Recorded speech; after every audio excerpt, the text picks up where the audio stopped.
The trip went well. I went to Iceland, if you're curious. It was an amazing time. Really great views, really great museums, lots of amazing waterfalls and other geologic marvels galore, and genuinely some of the best fish I've ever had.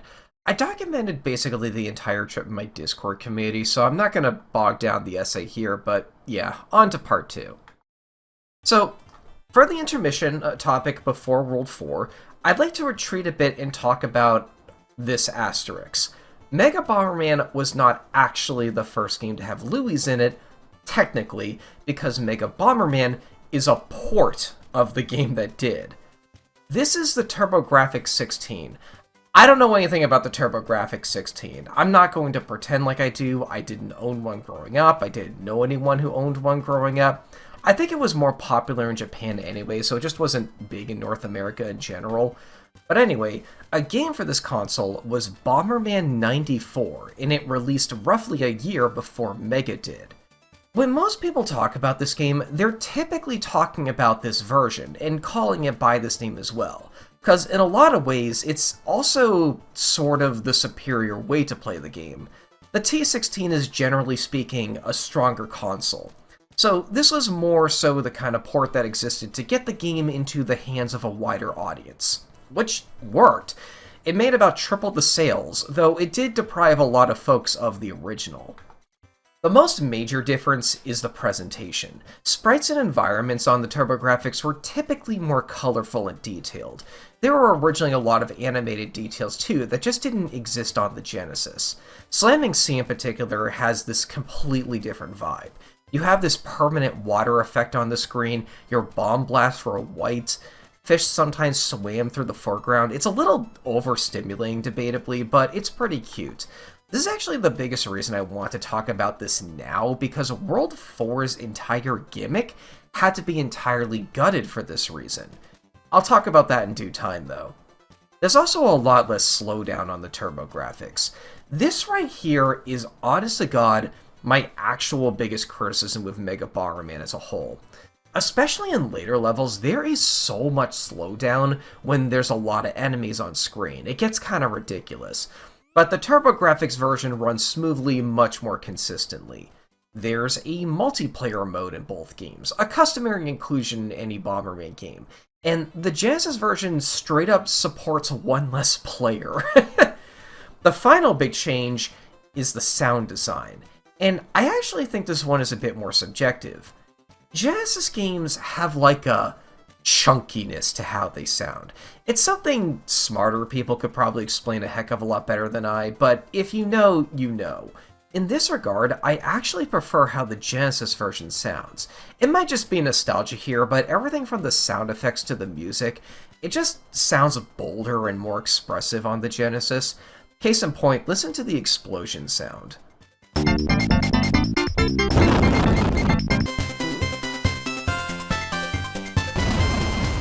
Like, this just feels more impactful to me. A lot of this also applies to the music for me as well. The first two rules actually have entirely different compositions between both versions as well. I don't know why, but once again, I personally prefer the Genesis music here. Oh yeah, and I don't really know where to put this, but it came to my attention that the boss names are actually from the Japanese manual of the TurboGrafx version. That makes sense. As it was localized, Mega Bomberman also fell victim to some classic 90s Americanization too, with this North American box art.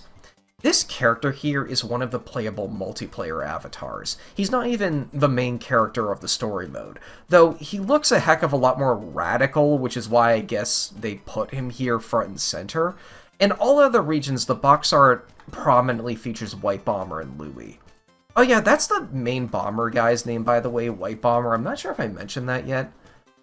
This isn't the most Americanized this series has ever tried to go. That honor goes to Atomic Bomber. Oh. Oh my god. Sorry, hold on. It's silly. World 4 is Crankin' Castle.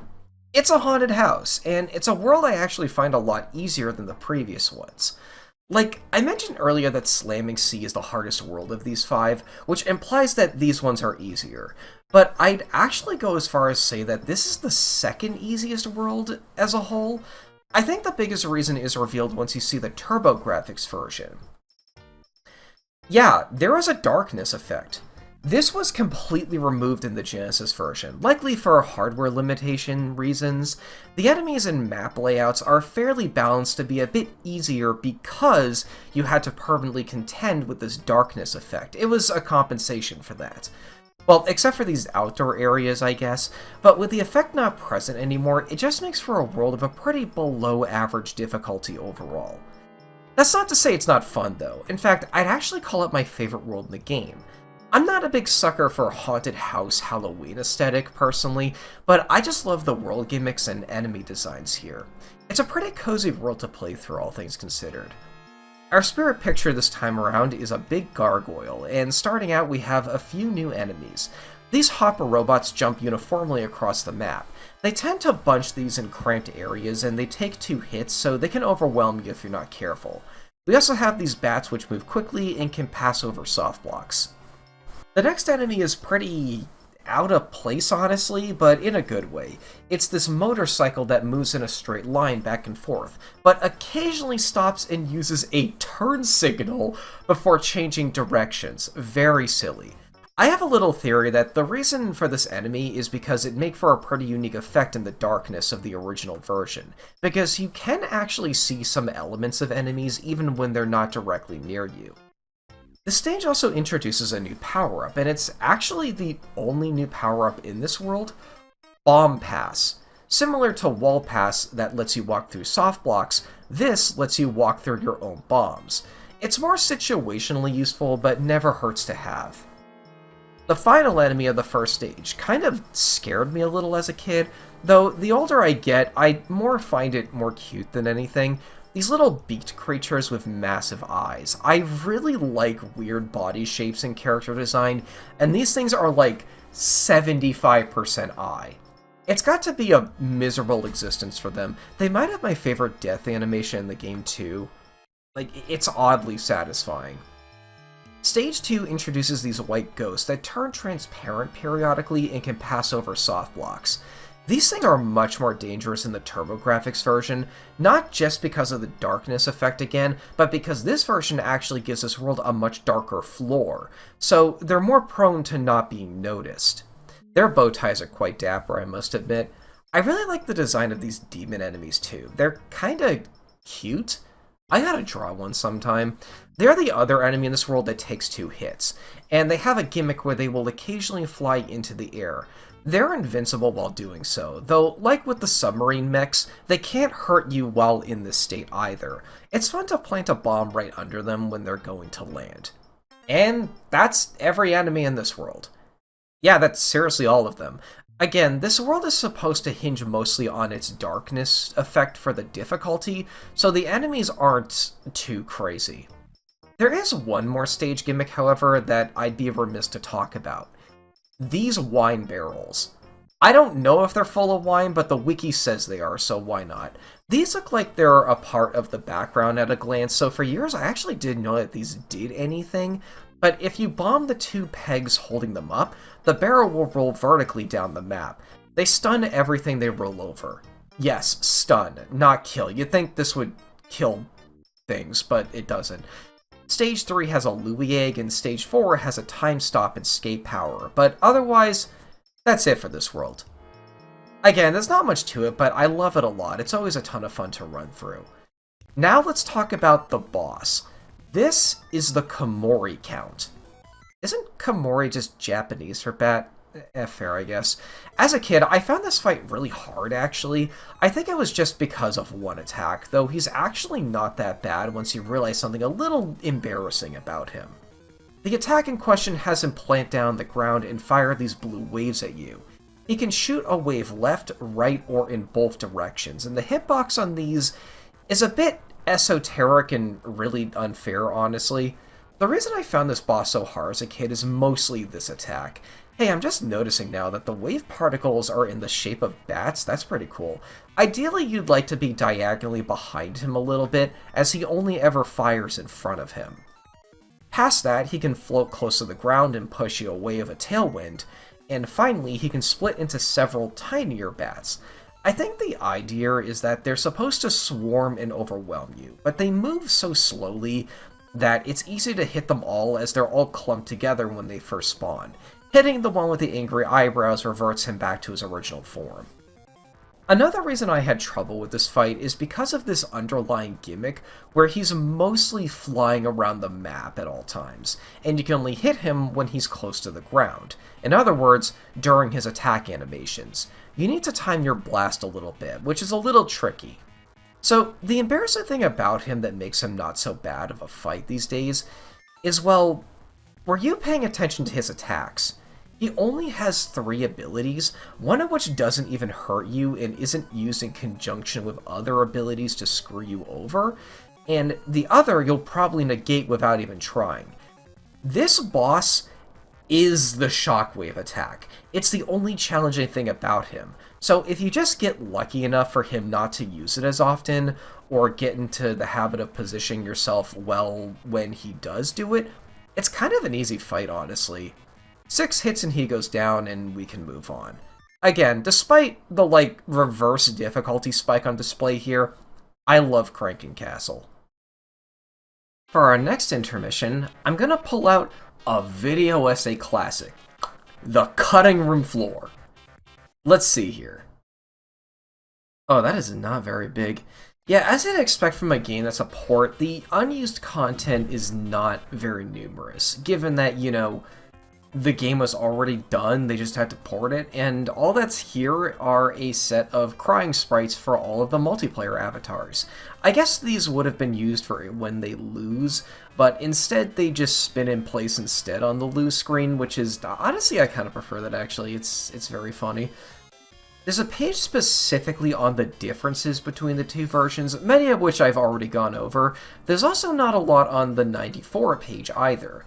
There are 2 power-up sprites that go unused. This is probably the most interesting thing on it. This one would have been Fire Pass, which I guess was scrapped as if it were implemented, it would have worked identically to the Fireproof Vest. Pretty redundant, so I get the exclusion. The broken egg I can only guess was an early graphic for the Louie eggs. Perhaps they started as just plain old power-ups before they realized how much more impactful they would be to the game, and decided to give them a full egg graphic to reflect that importance. Another worthwhile change if that was the case. There's also a sound room and a debug mode. I guess another mini topic I could mention is, if you ever get the chance, look up a long play or try Super Bomberman 3 once you've finished with this game. When I first got the Super Collection, this was the first one I tried because it was the first Super game with Louie's in it. Of course. And playing it, my only thought was, this is just Mega Bomberman at home. There are so many weird similarities between these two games, not enough that I'd call it a port or even a reimagining, but enough that it just feels weird to play as someone who grew up playing Mega so much. It's hard to explain. It feels almost like a game that started as another port before being reworked into something more original. Like the Oracle games, maybe. I don't know. This game is kind of an oddity that takes elements from a lot of previous Bomberman games, actually. If you want a more in-depth review of it at all, I'd recommend this video by RifeXD. Here is a timestamp. That video length is quite the first impression.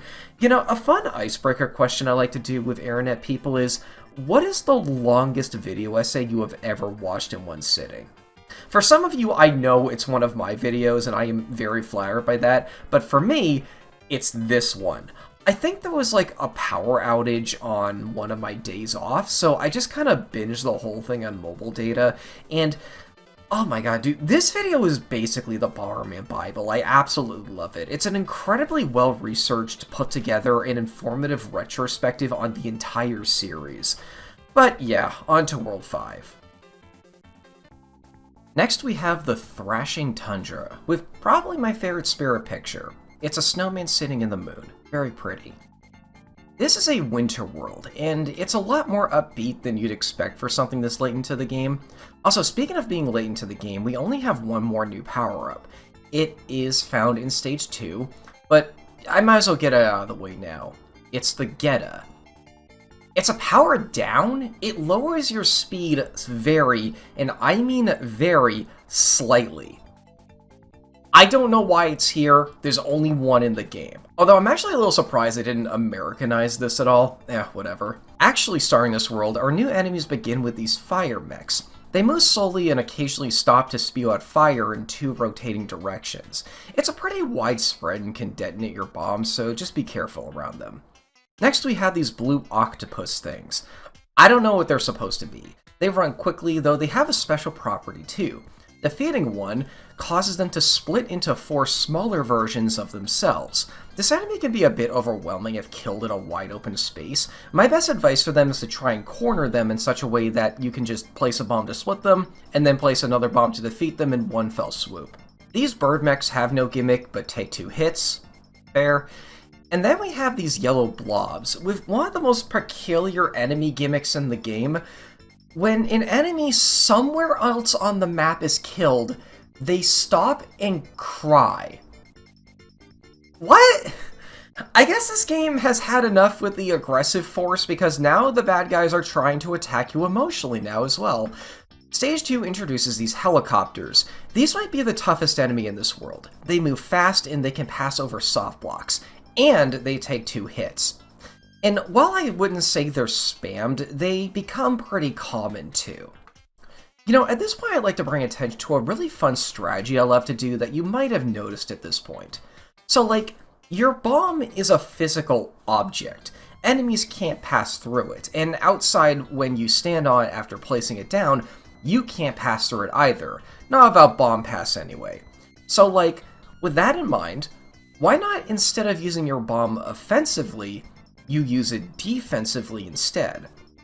When an enemy looks like it's about to ram right into you, placing a bomb down acts as an immediate barrier that'll force it to turn the other direction.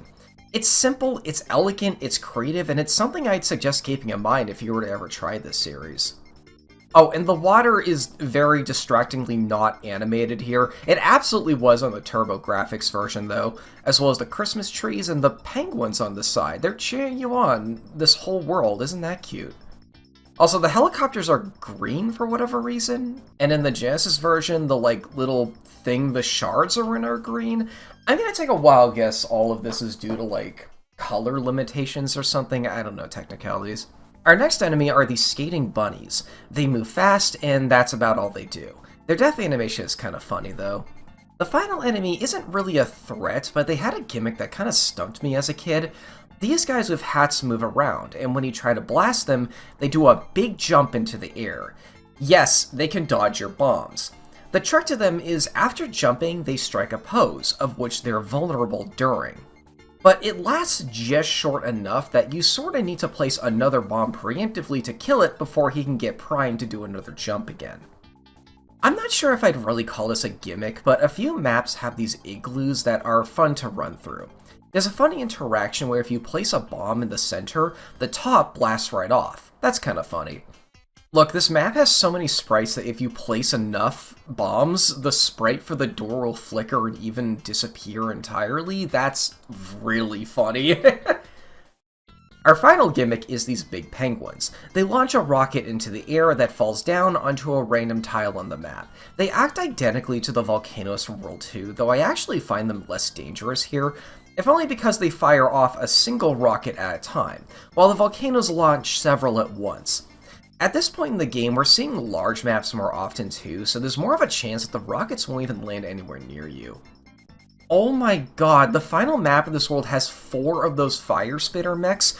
Look at that slowdown! The boss of this world is Queen Oyobi, an ice queen. This might be the easiest boss in the game.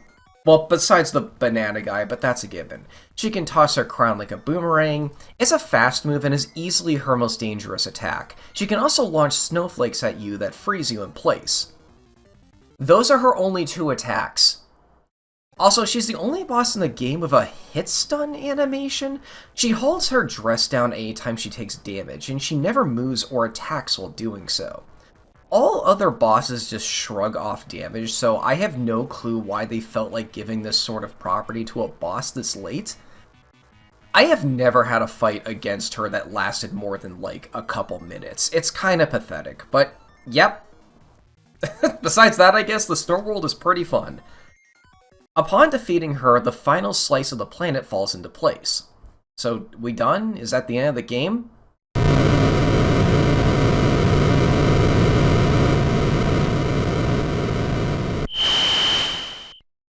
Oh, no. Not quite yet. We got a final world.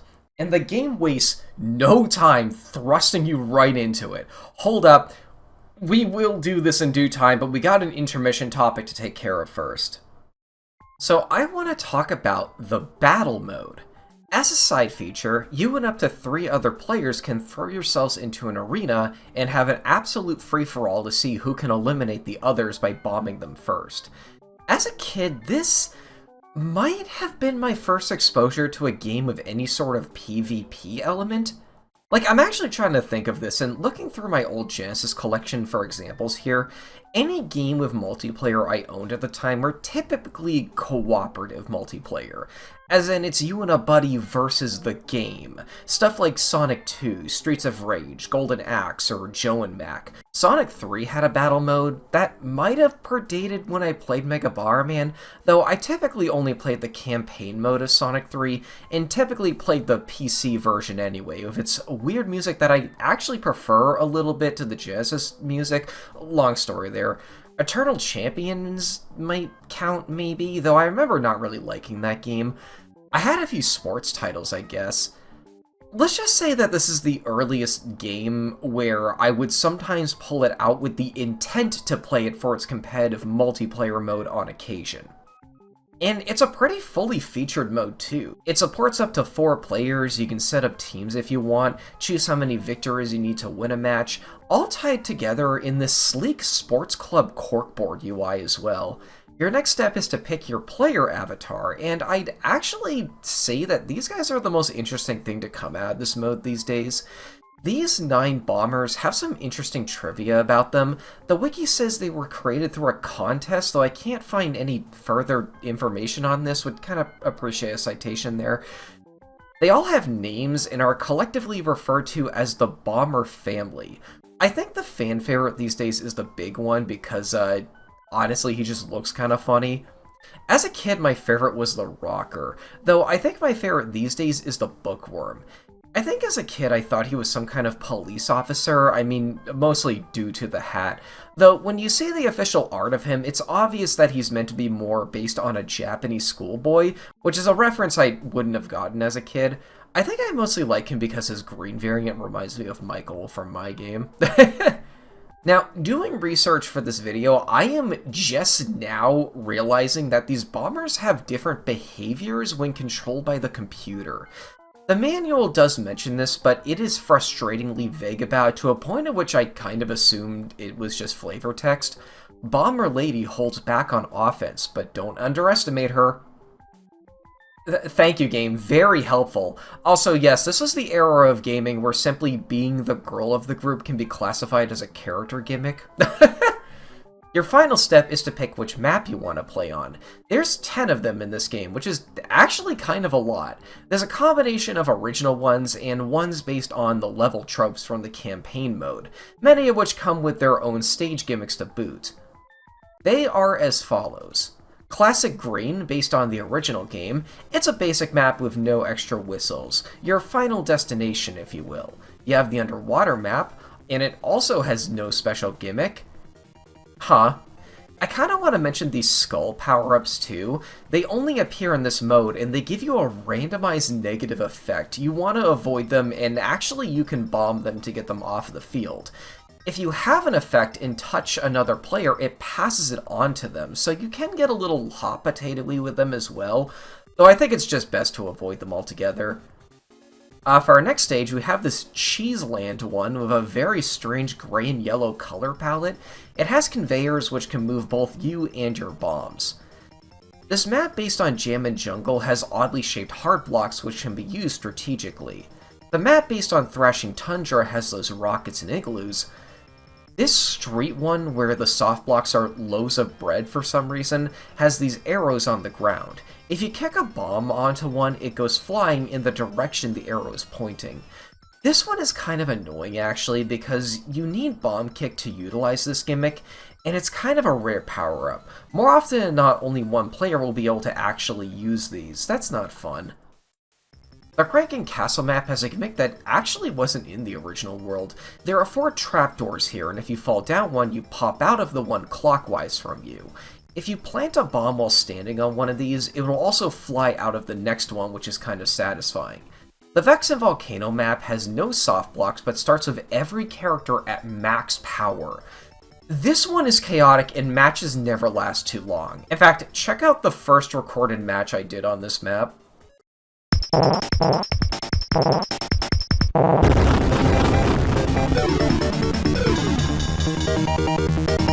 Yeah, also, the computer is insane on this map too. This weird one with all these phases, I think I called the silly zone as a kid, though in the background it's called the high speed zone. All characters start at max speed here, which is honestly kind of annoying to play, but being that it affects everyone, it ends up being pretty fair in a weird way. The computers are insane on this map too. They keep zooming and wiggling all over the place. It's like I'm watching a task play. It's ridiculous. This water map has all these patches covered in leaves that you can hide and obscure bombs underneath. This one can get pretty strategic, though it's basically impossible to play against computers because they kinda just ignore the gimmick. And that's all of them. There's a lot of variety here. By the way, you might have caught on, but if you don't have another person to play with, you can duke it out against computer players, or even have a match that's entirely bots. And the AI is not the smartest in this game. There's no difficulty options either. The way they act a lot of the time is really funny though, which makes them endlessly entertaining. The animations for winning and getting draws are hilarious too. I love the stage here where this whole bomber crowd down at the bottom. Like, honestly, it's all great. I played this mode a lot as a kid, and these days, if I want to do Bomberman multiplayer, my go-to is actually Power Bomberman, but this was a great first impression to how fun going up against your friends can be. Also, I couldn't think of where else to put this, but apparently Yellow Louie can be pretty broken in versus, as you can just block in your opponents. I mentioned in the single-player campaign that Yellow Louie is my least favorite one, but apparently she holds her own in multiplayer. Alright, let's unpause. World 6 is the hardest world in the game, and its structure is pretty unusual. Instead of being 3 or 4 levels, it's a single stage, but it's a single stage that's a massive 5 screens long. Some of the hardest enemies in the game are featured here too, none of which are on the first screen actually. It just kinda spams a lot of them. You got these R2-D2 looking guys, these are your basic enemies, and then we have a recolor of those bird mechs from Thrashing Tundra. They take 1 hit instead of 2, but also launch a rocket that can destroy soft blocks and set off your bombs. They're pretty sneaky and their animation is pretty subtle, so you might not even notice them revving up for one of these and get killed as a result. Before you move on, we also have a stage gimmick in these exhausts right here. Occasionally they blow steam to either side, which can stun you. Might as well talk about the other stage gimmick. We also have these gears. Passing between them launches you in one direction, and I honestly can't see much of a practical use for them, but they are fun. Also make note of these soft blocks with skulls on them. Bombing one makes itself blow up as if it were a bomb itself. Just be a bit wary around them, as it'd be devastating to accidentally set off a chain reaction with them if you weren't intending to. The next screen introduces these sprite edits of the mechs from the very first world. They now pass quickly over soft blocks and take 2 hits. The third screen introduces the final and honestly most imposing enemy in the world, possibly even in the entire game. These huge boxer guys are the only enemy in the game to take 3 hits, and they're surprisingly fast for their size too. Occasionally they can stop in front of a soft block and punch it out. This stage is a gauntlet and is absolutely one of the hardest parts of the game. So many new enemies and stage gimmicks thrown at you at once, and with little to no breaks between them aside from the moment's reprieve before moving on. There's also only a single Louie egg in this stage, and it's right on the very first screen. Lord hope you get a useful color, because it's basically the only special help you're getting out of this level. The final screen is adorned with this big door, and before we enter actually, let's say you do get a game over here. If you enter a password to reach the final world, it doesn't dump you right in it like it does when you beat World 5. Instead, it puts you on this screen, where you can get a better look at the villain. It also plays this more ominous remix of the World Select theme. This is the only place in the game you can hear it.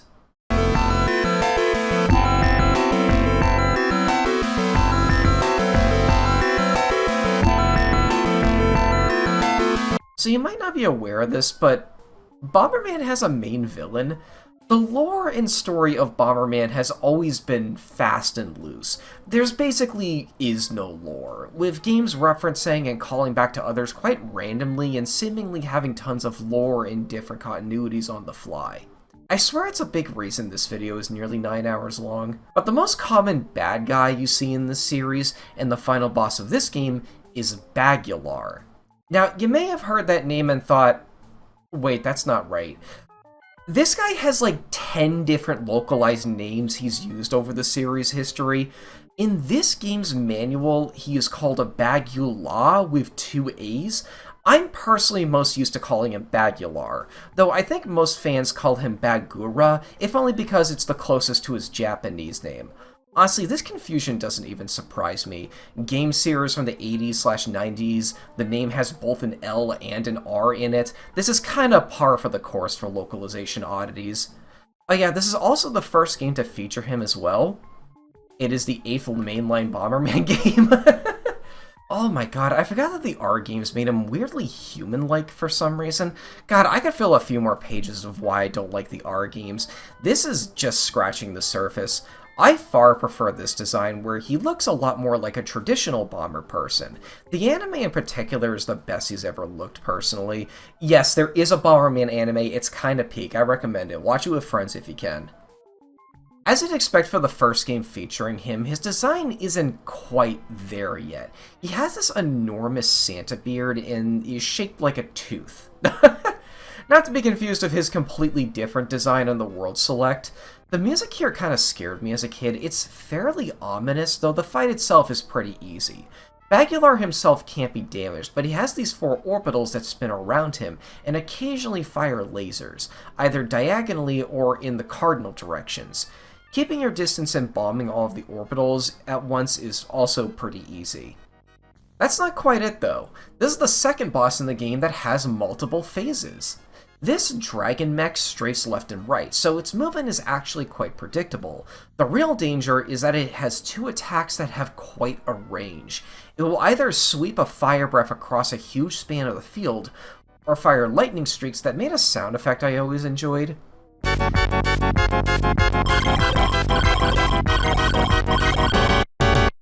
The easiest way to finish this is to stay as far to the left or right as you can, and place bombs to its sides. That predictable movement comes back to bite him a lot here. If you have a lime bomb, this is comically easy to do. But even after that, we're not quite done. This is the only fight with 3 phases. Bagular throws off his cape to reveal... Honestly, this design is even goofier, but it is closer to his later design that I do like. This really caught me off guard, but he actually starts using bombs himself. He has 2 attacks. He can kick a bomb far across the stage, at which point it'll detonate instantly. You won't get hit as long as you stay away from the walls and his line of sight, but that is a lot of blind spots to keep in mind in the heat of the moment. Not to mention this can cause preempted chain reactions with your own bombs too. Secondly, he flies into the air and scatters 4 bombs in different directions. Something this attack and the last one have in common is that he lifts into the air while doing them, and this is intentional. While airborne, he can't be damaged by your or his own bombs. And with that, The real challenge of this boss arises. The name of the game is placing bombs strategically and with strategic timings that they hit him between his attacks. It's a good challenge. It makes for a pretty unique and fun final boss. Once defeated, he collapses and we fly away. If you somehow manage to keep a Louie for this long, you also get this extended scene.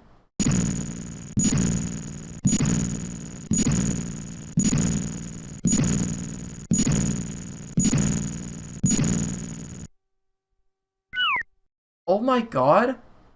Bagular falls off the meteor, which honestly looks really funny. I never noticed this frame right here, oh my goodness. And we win! This credit sequence is a little non sequitur, but I love it a lot. And it has a lot of animations that are fun and entirely unique here. Great music too. He almost gets hit by rocks. Oh look, the distracting fish are in this version. They're just here. This right here, someone has to turn into a reaction gif. That's a great face. You got a city with kind of jank dancing animations. Oh cool, Bagular has a third design in this game. We end on a backdrop of the city, despite there being no city world in this game. That'll be for Super 4. But yeah, that's the game. I will say, like, Mega Bomberman by my metrics is kind of the perfect retro game. It's the perfect difficulty, the perfect amount of variety, and also the perfect length for a retro game of this sort too. This whole adventure takes about 90 minutes to 2 hours. You could, you could play the whole game in the time it took you to watch this review. I feel like there are some Bomberman games that are too short and some that are too long, but this is honestly perfect. You also got that battle mode, making for an overall great game with a lot of incredible value to it as well. So a couple miscellaneous topics before we go, not many in this video, but I made an editing mistake. I don't know how, but a ton of footage got cut when I was talking over the first boss, so like half of that segment is just a black screen. That's a pretty big flub I did not catch. I don't know how I didn't catch that. I guess I accidentally deleted it somehow. Sorry about that. And then a couple days after I finished editing this segment where I talk about this video, I got a mini jump scare when the creator of said video commented on part 1 of this review. I'm honestly really flattered. It's so cool to see you around the Bomberman fandom like this. He mentioned that there is another source for the adversary names, which is the Bomberman Maniacs. A source I was not familiar with, and researching it has gotten me down another rabbit hole, so thanks for making me aware of this. They also shared my sentiment that, I hope at some point Konami does release another retro Bomberman collection that covers the rest of the 90s releases, and maybe even some PlayStation ones as well. But yeah, that's my review. Absolutely love this game, and I still think it holds up incredibly well, and is worth a shot if you ever get a chance to try it yourself. Thank you to my Patreon supporters, Royal Blot, Sean, Trevor, Great Wolf, Firestriker, Isaac3000, and Jacob Lawson. And I will see you folks later. Thanks for watching.